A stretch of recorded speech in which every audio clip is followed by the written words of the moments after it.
श्री शिवा विश्वनाथ उच्चतर माध्यमिक विद्यालय में अध्ययनरत कक्षा 12 के विद्यार्थियों के लिए सामान्य हिंदी प्रथम पाठ लेख कवि कबीरदास, शीर्षक साकी। इसके पहले वाले वीडियो में आपने 8 दोहों के बारे में पढ़ा। अब इसके आगे का दोहा देखेंगे। लंबा मार्ग दूर घर, बिकट पंथ बहुमार, कहाऊँ संतों क्यों पाइए दुर्लभ हरि दीदार। लंबा मार्ग, मार्ग दूर माने दूर है, घर बिकट बहुत कठिन है, पंथ मार्ग बहु माने बहुत से, मार लुटेरे सांसारिक विषय वासना रूपी लुटेरे, कहाऊँ कहिए संतों, संतों क्यों माने किस प्रकार से, पाइए प्राप्त होंगे, दुर्लभ माने कठिनाई से प्राप्त होने वाले, हरि माने ईश्वर के, दीदार माने दर्शन। कबीरदास जी भगवान की प्राप्ति के मार्ग में आने वाली कठिनाइयों का वर्णन करते हुए कहते हैं कि लंबा मार्ग दूर घर। भगवान की प्राप्ति का जो मार्ग है अर्थात साधना का जो पथ है वो बहुत लंबा है, क्योंकि दूर घर और वह घर भी परमात्मा का घर भी बहुत दूर है। प्रभु की प्राप्ति का जो मार्ग वो बहुत दूर है। विकट पंथ बहुमार, कबीरदास जी कहते हैं प्रभु प्राप्ति का मार्ग सिर्फ लंबा ही नहीं है अपितु विकट पंथ, वह जो पथ है मार्ग है वो बहुत कठिन है और बहुमार, और उस मार्ग में बहुत सारे सांसारिक आकर्षण रूपी लुटेरे मिलते रहते हैं। संतों कहो कि उपाय ये दुर्लभ हरि दीदार। ऐसी स्थिति में हे संतों आप ही बताइए उस दुर्लभ ईश्वर के दर्शन कैसे प्राप्त होंगे। अब इन पदों में हम काव्य सौंदर्य के तत्व देखेंगे। भाषा पंचमेल खिचड़ी अथवा सधुकड़ी ही है और अलंकार रूपक अतिशयोक्ति है, रस शांत है, लक्षणा शब्द शक्ति है, गुण प्रासाद और छंद दोहा है।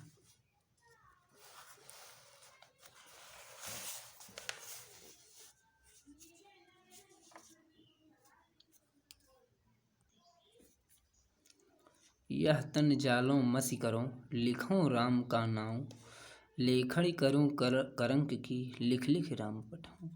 यह तन इस शरीर को जालों जलाकर मसी स्याही करो माने बनाऊंगी, लिखूं माने लिखूंगी, राम माने राम का, नाम माने नाम, लेखनी माने कलम लेखनी, करूं माने बनाऊंगी, करंक की हड्डियों की, लिख लिख लिख लिख करके राम माने राम को, पठाऊं माने भेजूंगी। इन दोहों में कबीरदास जी ने जीवात्मा रूपी बिरहणी के द्वारा अपना सर्वस्व मिटाकर अपने प्रियतम परमात्मा के पास संदेश भेजने का वर्णन किया है। वो आत्मा रूपी जो बिरहणी है अपने प्रियतम परमात्मा के पास अपना संदेश भेजने के लिए अत्यंत व्याकुल है। कबीरदास जी कहते हैं यह तन जालो मस करो। कबीरदास जी कहते हैं कि परमात्मा के विरह में व्याकुल जीवात्मा कहती है कि हे प्रियतम, हे परमात्मा, मैं अपने इस शरीर को जलाकर उसकी स्याही बनाऊंगी और इसके उपरांत लिखूं राम का, इसके उपरांत लेखनी करूं कलंक की, इसके बाद अपने हड्डियों की लेखनी बनाकर उससे लेखनी बनाकर उस लेखनी से उस स्याही के द्वारा राम का नाम लिख लिख कर अपने प्रियतम लिख लिख राम पठाऊं, लिखूं राम का नाम लिख लिख राम पठाऊं। उस लेखनी के द्वारा स्याही से अपने प्रियतम राम का नाम लिख लिख करके अपने प्रियतम राम के पास भेजती रहूंगी, जिससे वे प्रियतम राम मेरी विरह दशा को, मेरी विरह की पीड़ा को समझ सकें।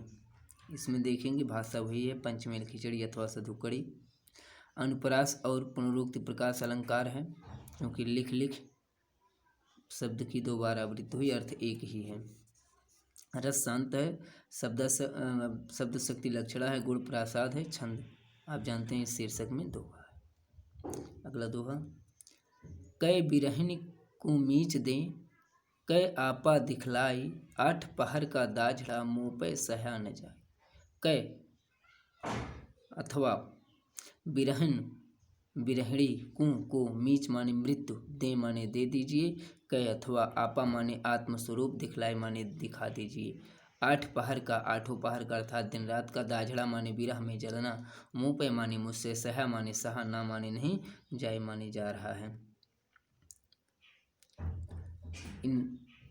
इस दोहे में कबीरदास जी आत्मा की विरह दशा का वर्णन करते हुए कहते हैं, कबीरदास जी कहते हैं कि कई विरहन को मीच दे। कबीरदास जी कहते हैं कि हे परमात्मा रूपी प्रियतम, या तो आप इस आत्मा रूपी विरहिणी को अर्थात ईश्वर के विरह में व्याकुल आत्मा को मृत्यु प्रदान करो, अथवा कै आपा दिखलाए, अथवा अपना स्वरूप दिखा दो, अपना स्वरूप प्रदर्शित करो। 8 पहर का दाझड़ा, हे प्रभु इस प्रकार आपके विरह में 8 पहर अर्थात दिन रात का जलना अब मुझ आत्मा रूपी विरहिणी से सहा नहीं जा रहा है। इसलिए हे प्रभु अब आप मुझे अपने आत्मस्वरूप के दर्शन कराकर अपने जैसा बना दीजिए या बनाइए। काव्य सौंदर्य के तत्व में देखेंगे, भाषा वही है, पंचमेल खिचड़ी अथवा सधुकड़ी, अलंकार अनुप्रास और लोकोक्ति है, शांत रस, अभिधा एवं लक्षणा दोनों शब्द शक्तियों का प्रयोग हुआ है, गुण प्रसाद छंद दोहा है। कबीर रेख सिंदूर की, काजल दिया न जाए, नैनो रमैया रमि रहा दूजा कहाँ समाए। रेख माने रेखा, सिंदूर माने सिंदूर की, काजल माने विषय वासना रूपी काजल, दिया माने दिया, ना माने नहीं, जाए माने जा सकता, नैनु माने नेत्रों में, रमैया माने राम ईश्वर, रमि माने बसे हुए या रम रहे, रहा माने रहे हैं, दूजा माने दूसरा अर्थात सांसारिक विषय वासनाओं, कहाँ माने कहाँ, समाई माने समा सकती हैं, बसाया जा सकता है। इन दोहों में कबीरदास जी जीवात्मा और परमात्मा के अनन्य प्रेम का वर्णन करते हुए कहते हैं, कबीरदास जी कहते हैं कबीर रेख सिंदूर की, कबीरदास जी कहते हैं कि मैंने सौभाग्यवती नारियों की तरह से अपनी मांग में सिंदूर की रेखा अर्थात सिंदूर लगा लिया है, और यह मेरे प्रेम का यह लाल रंग मेरे प्रेम और सौभाग्य का सूचक है, प्रतीक है। हे प्रभु हे ईश्वर, अब लाल रंग अर्थात प्रेम का सूचक सिंदूर को स्वीकार लगा लेने के उपरांत अर्थात स्वीकार करने के उपरांत काजल दिया न जाए, सांसारिक विषय वासना रूपी काजल को अपनाना, आँखों में लगाना मेरे लिए संभव नहीं है।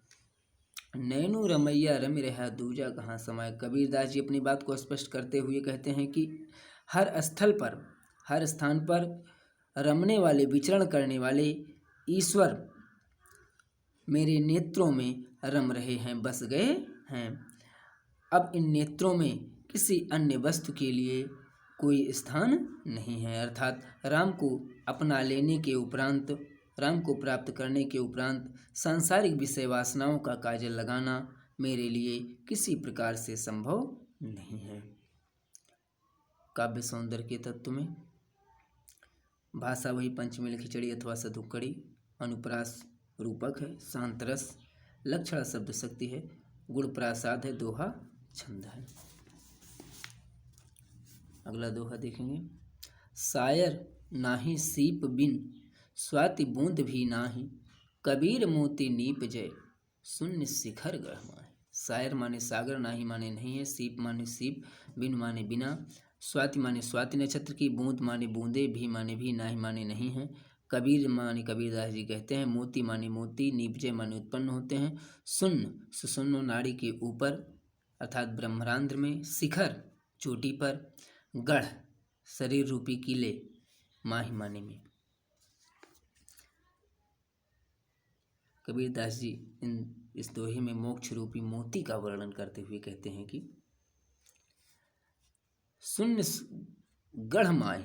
कबीरदास जी कहते हैं शरीर रूपी किले में शून्य शिखर, सुषुम्ना नाड़ी के ऊपर ब्रह्मांड में शायर नहीं, न तो सागर है सीप बिनु, और न ही सीप है, स्वाति बूंद भी ना है, और वहाँ स्वाति नक्षत्र की बूंदें भी नहीं पाई जाती हैं। फिर भी कबीर मोती नीपजे, कबीरदास जी कहते हैं फिर भी वहाँ मोक्ष रूपी मोती उत्पन्न होते रहते हैं। अर्थात यहाँ एक अद्भुत ज्योति के दर्शन होते हैं। सामान्य रूप से ये कहा जाता है कि समुद्र की सीप में स्वाति नक्षत्र की बूंदों के पड़ने के उपरांत मोती की प्राप्ति होती है, लेकिन यह ब्रह्मरांध्र शून्य शिखर के ऊपर स्थित ब्रह्मरांध्र एक ऐसा अद्वितीय स्थल है जहाँ न तो सागर है, न सीप है, और न ही स्वाति नक्षत्र की बूंदें पाई जाती हैं। फिर भी उस अलौकिक स्थल पर मोक्ष रूपी मोती उत्पन्न होते रहते हैं।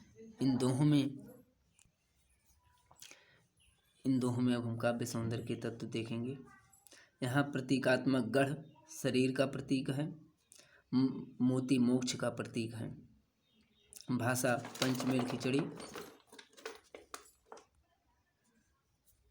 और अलंकार विभावना अलंकार रूपक अतिशयोक्ति एवं अनुप्रास है। विभावना है क्योंकि बिना सागर के, बिना सीप के और बिना स्वाति नक्षत्र के बूंदों के ही मोक्ष रूपी मोती का उत्पन्न होना पाया गया है। रस भक्ति है, छंद दोहा ही है। अगला दोहा हम देखेंगे। पाड़ी ही ते हिम भया, हिम हवे गया बिलाई, जो कुछ था सोई भया, अब कछु कहा न जाए।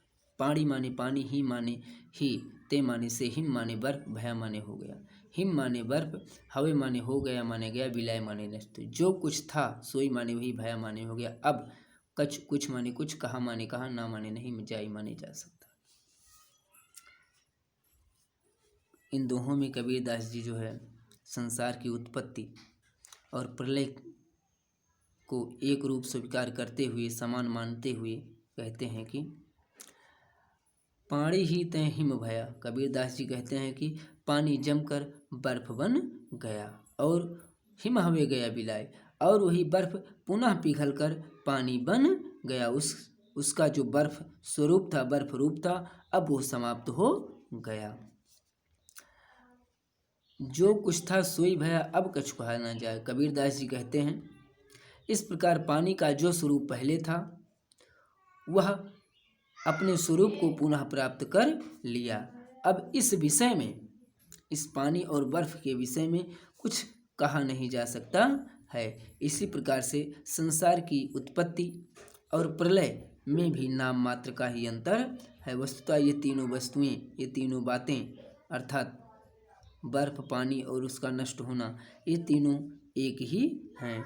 मोक्ष की भी यही स्थिति है और आत्मा परमात्मा की भी यही एक रूपता है, समानता है, स्थित है। अर्थात भाव स्वरूप हम ये कह सकते हैं कि आत्मा जो होती है वो परमात्मा का अंश है। अतः जब व्यक्ति की मृत्यु होती है, मृत्यु के पश्चात आत्मा परमात्मा में विलीन हो जाती है।